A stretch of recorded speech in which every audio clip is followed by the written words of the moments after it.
Hello, welcome everyone. Today we will understand how which queue service to be used in Azure. So we have two types of queue service in Azure. One is first one is the service bus queue and one other one is the storage queue service.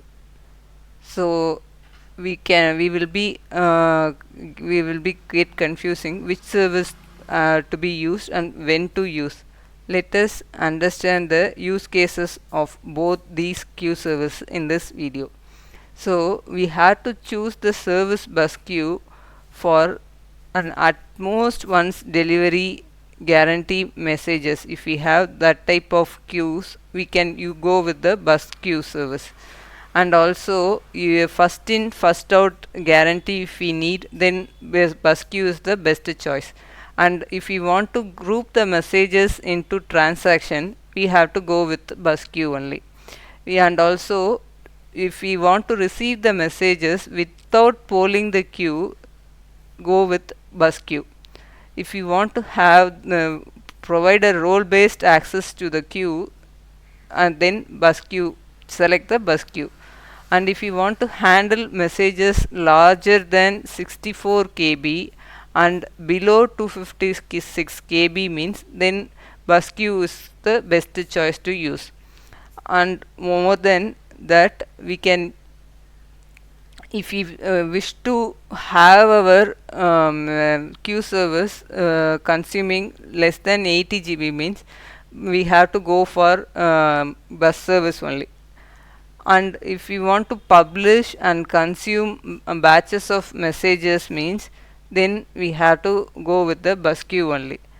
There is one more queue storage service which where we are using means, the queues we will be using simple queue service which needs no particular additional requirements means, we can go with the simple queue storage.